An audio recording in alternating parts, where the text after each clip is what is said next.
All right, Alexander, let's talk about the migrant situation.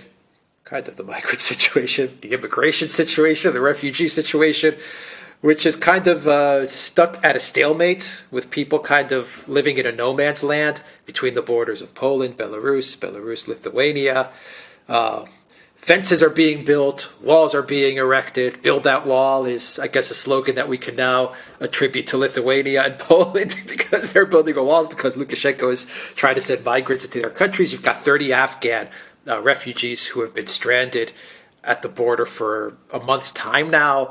All kinds of madness is going on between the borders of these countries, and I guess definitely the origin of this is that Ryanair flight and the subsequent banning of Belarus from the map, according to Europe. They've put Belarus as a non-entity, and then Lukashenko said, "Well, if that's the case, I'm just going to send all the migrants that were passing through my country and I was holding for you guys, or at least vetting them for you guys. I'm just going to let them just run free." And now you have the Afghan debacle, and you have Afghan refugees who've been there for a month now. People that left before the debacle that have been stranded there for a month. Alex, this is just crazy. Poland has the president Duda has said has called a state of emergency, by the way, because of this situation. So, what is going on between Poland, Lithuania, and Belarus? Well, I think you've actually summarized it perfectly. I mean, what's actually happened is that Lukashenko is playing an Erdogan. The Poles and the Lithuanians and the EU and the Euro-Atlantic community, call it whatever you like, clearly, let's be straightforward about it, they tried to oust him last year, and at the beginning of this year we had the protests which they backed against him after the elections, the disputed election last year, and then of course we had that attempted coup at the beginning of this year, which I say attempted coup, I speak of it as a fact, because the Russians and the Belarusians said that it was attempted and that the West was involved in it, and the West has never denied it. It's really, really very, very remarkable. So clearly something was going on, an attempt was made to overthrow Lukashenko. Lukashenko is firmly in control of Belarus at the moment. I was, in fact, in contact with some people there who were opposed to him, by the way, and they all say that he's firmly in control. And at the same time, the West is trying to isolate him. They're imposing sanctions upon him. They're trying to make him into some kind of pariah. So what does he do? He looks for leverage against them, and he's now letting the refugees pour through his country along into Lithuania, or at least they're trying to enter Lithuania and Poland, which of course puts the governments of those countries under enormous pressure because of course they don't want to see massive migrant flows pouring in through their countries.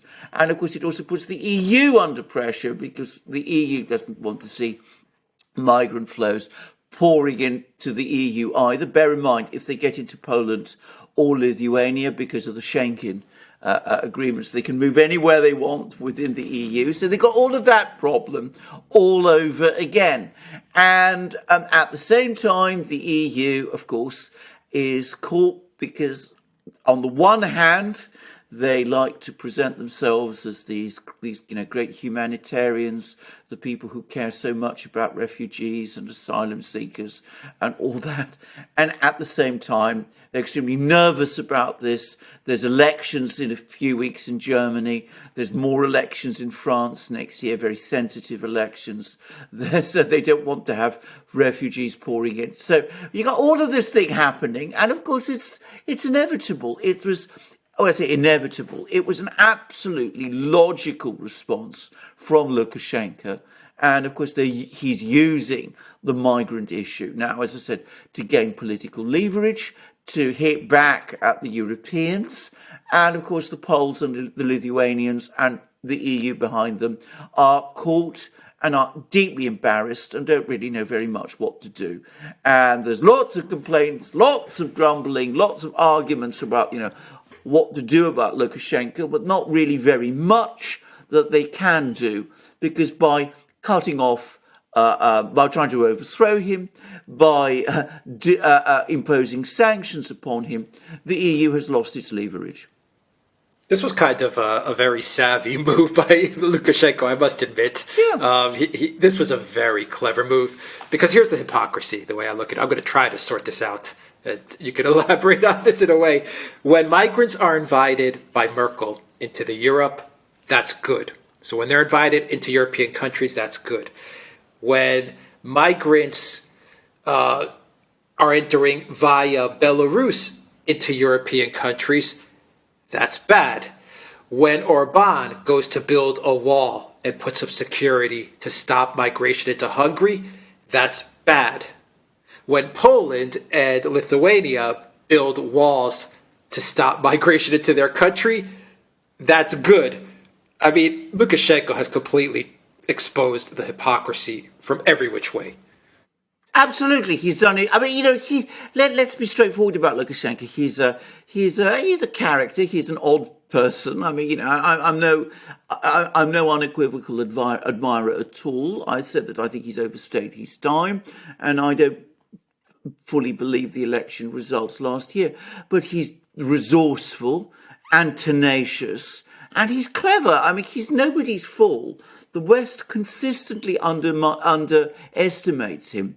And what he's done is he's come up with a strategy to hit back at the EU, which presses hard on all the EU's nerves and exposes all its fault lines, and also exposes its essential hypocrisies. So, you described it perfectly. Again, Merkel allows in migrants. That's good. Orban, opposes them. That's bad. I mean, and now, of course, they're coming in, but that's terrible. We can't have all these migrants coming in. That's weaponizing migrants. That's a terrible thing. So, I mean, the EU's policies are exposed as an inconsistent, self-serving, hypocritical mess, and Lukashenko at the same time gain some political leverage, because be under no illusion, sooner or later, they're going to have to talk to him, because they can't let the situation fester in the way that it is. So he's going to get exactly what he wants from them, just as Erdogan has. And no doubt, perhaps at some point, when Ursula and Michel turn up in Minsk, we'll have other situations where, Ursula is relegated to the sofa. I wouldn't be surprised if we saw this all over again. Bear in mind that Lukashenko and Erdogan get on extremely well with each other. Who knows? Perhaps, Lukashenko is getting some advice from his friend in Ankara. Yeah. I'm in Poland right now, and I find it hilarious that Poland and Lithuania, they're actually building walls. They're actually putting up fencing and building walls. And this goes against all the orange man bad rhetoric of the European Union. How much longer can they go on pretending that Belarus doesn't exist? This is stuff of kids' play. We're not going to fly over a country. We're not going to talk to a country that's smack in the middle of our, ridiculous union, this European Union. It's smack in the middle of it, but we're not going to talk to them. We're just going to ignore them, and they don't exist. We're not even going to fly over them. This is, the policy of these Brussels leaders is that of 6-year-olds. It really is. And they are building walls, everybody. They're building walls. I know, exactly. Of course they are. And you're absolutely right. I mean, they are. It's childish stuff. It's absolutely stupid. I mean, their policy has achieved in Belarus two things. Firstly, Belarus's attempt to maintain, or Lukashenko's attempt to maintain some kind of equidistance between Russia and the EU has completely shattered. He is now having to realign with Russia completely. There's now a roadmap towards complete economic integration between Belarus and Russia. So he's been pushed very much against his wishes towards total dependence on Russia. The Russians are now probably going to supply arms to Belarus, which means, of course, that Russian troops are going to be deployed in Belarus before very long. So that's one thing they've achieved. The other thing is, exactly as you said, we get the situation where Lukashenko, who plays his cards in this with some skill, manages to hit them where it hurts most, with this migrant flow, puts the EU in a most embarrassing and very difficult position. And sooner or later, they're going to have to talk with him. And they're going to have to talk to him on his terms. So, I mean, they're losing every conceivable way. What I'm hearing from the people I spoke to in Belarus, whom we were in touch with over the weekend, is that the situation there is now entirely stable. There's no expectations that the government is going to fall or that Lukashenko is any kind of political trouble. He's consolidated control. He's seen off the challenge. But at the same time, he's in a full position to play this game with the Europeans and will go on doing so, even as he forges ahead, deepening his links with the Russians. So all that cleverness, all those cunning plots that the EU has played have been an act of utter folly. And in the meantime, Poland and Lithuania are having to build their walls and declare state of emergencies. And they're looking for help from Berlin and Brussels. And Berlin and Brussels don't know what to do. Final question. Do you think that Lithuania and Poland, and maybe you can focus a little more on Poland, because I think Lithuania has got way too far in their phobias. But at least Poland seemed like it was more grounded in their policies and their diplomacies. But do you think they went too far by trying to be the front countries in this battle against Belarus and this really just terribly failed color revolution that tried to take place in Belarus? I mean, they really stuck their necks out in supporting these people and providing safe havens for the people that were involved in the protests, in granting visas now to Olympic athletes or to people that are, that were part of this group that tried to get the Lukashenko government out. Do you think they stuck their necks out too far, where they probably just should have been like, look, EU, okay, we'll agree with you guys on all your statements, but we're not going to be the front.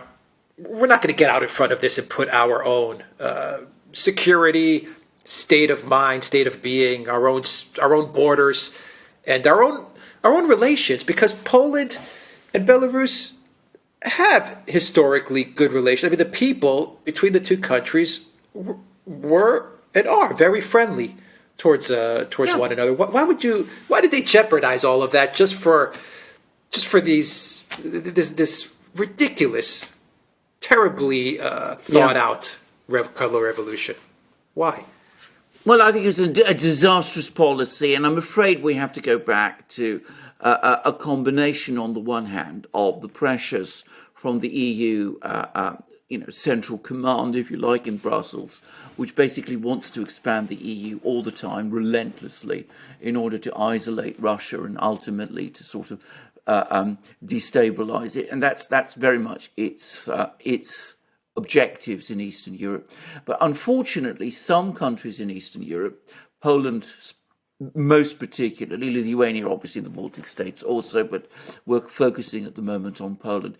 They've gone along with that, and that's extremely dangerous. And I think the reason for this is historic. I mean, Poland has obviously had a very difficult, indeed even a tragic relationship with Russia. It was ruled by Russia for over 100 years after the partitions in the 18th century. And then, of course, there was a very difficult period in the interwar years after Poland gained independence, and then it fell under Soviet control throughout the Cold War. And I think that a lot of Poles, as a result, continue to see Russia very much as the great overarching adversary, and they still cling on to some of the policies that were hatched in Poland in the 20s and 30s of trying to break up the Soviet Union and then Russia, trying to draw the various countries that are on the periphery of Russia, places like Belarus and Ukraine, away from Russia. And that's meant that they've played along with these policies that the EU, as a central command, has been following against Russia. I think it's been utterly disastrous for Poland, because look what's happened. If we're talking about Poland specifically, Ukraine, where they've invested all that effort, is looking increasingly unstable and is now being cut off by the major Western allies, the US, Germany, and the rest. We've talked about that. Poland is also now losing its position as a transit state for Russian gas. At the same time, we see how the situation with Belarus has gone hideously wrong, and they're now facing all these migrant flows. So this policy is completely misconceived. It's outdated. It belongs to an old time. It belongs to a world in the 1930s, if you like, and it has no relevance anymore. You put it so well recently in a program that we did that the fear of Russia and the obsession with Russia blinds people, or some people in Poland, to their actual needs. It clouds their clarity. And the result is that they play along with these policies, which only lead them into trouble. And this latest migrant crisis is simply another example of it. Now, you're quite right. If you wanted to pursue a policy of good neighborhood, of trying to be friends with Belarus, friends with Russia. Russia has no interest now in taking over Poland and all the rest. Well, then you would find that that would pay rich dividends for the Poles, who individually, as I know for myself, have many contacts with Poland and with Polish people. They get on perfectly well with with the people to the east, to the fellow Slav nations in the east. They could all be friends with each other. It would not be difficult. And by the way, I predict that sooner or later, one day, all these policies will be finally ditched and that friendship will come through. But until that happens, we have all this trouble and all this mess, and it's one that Poland has allowed itself to be manoeuvred into precisely because they lack that clarity that you talked about, because they continue to be blinded by their ancestral fears of Russia, which have no reality anymore.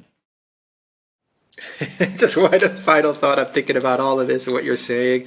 I just remember when the whole EU came about, we were promised such easy travel without passports, going from one country to the other. Once again, no walls, no barriers. Everyone could visit whatever country they want. Everything was going to be smooth and frictionless. And it's like we've gone to the exact reverse. I mean, literally, we've got to the exact reverse. And maybe permanently so. It's actually more difficult to travel around Europe than it has ever been in my lifetime. That's the reality of it.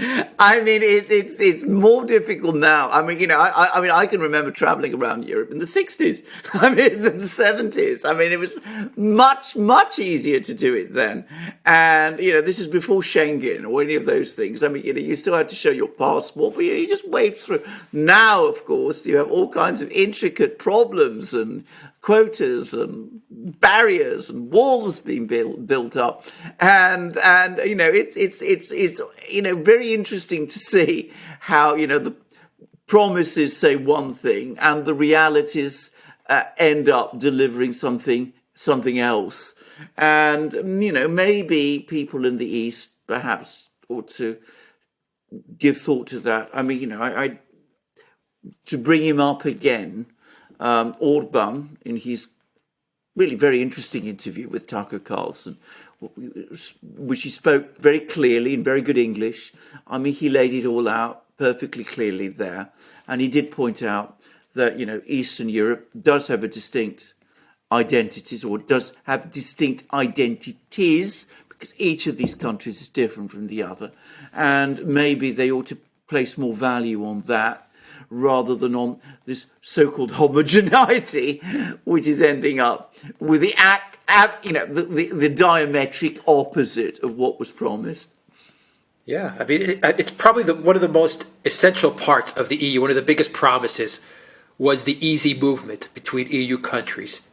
And if we don't have that promise, what the hell is there a reason why even have an EU if you don't even have the most basic promise of just being able to move between EU countries easily? It's gone. It just doesn't exist anymore. Well, of course not. I mean, it gives nice jobs to people like Christine Lagarde, Ursula von Leyen, Charles Michel, all those people. They're doing very well out of it. And of course, it also gives, and this is perhaps what it's ultimately all about. It gives certain people control over Europe so that they can pursue their overall ideological and geopolitical projects.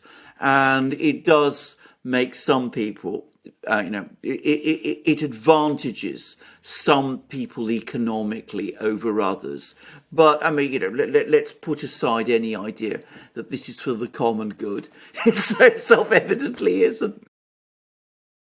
We'll leave it there, guys. Go to the Duran shop, 10% off, use the code REALNEWS. Go to Super U, Odyssey, Rumble, and BitChute, where you will find all our videos there on those awesome new media platforms. And definitely check out the Duran.locals.com. Alexander, you've done a bunch of shows, small little shows on the platform, which we can't post on YouTube. But you've covered, what are some of the topics that you've covered there? I've covered things. Briefly.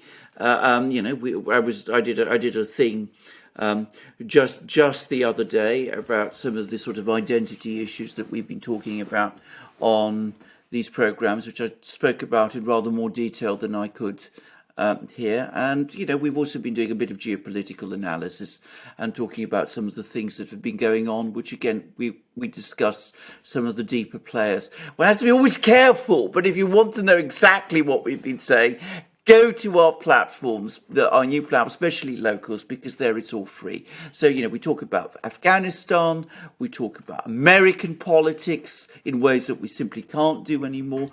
We talk about electoral changes, again, in ways that we simply can't do anymore. We can talk about identity issues, we can talk about many things. And also, touching on pandemic-related issues, which we, again, how to be extremely careful what we talked about. I mean, I did a post about a pandemic issue again, which again, I wouldn't be able to talk about here. Yeah, the Duran.locals.com. You'll find all those links down below. Take care.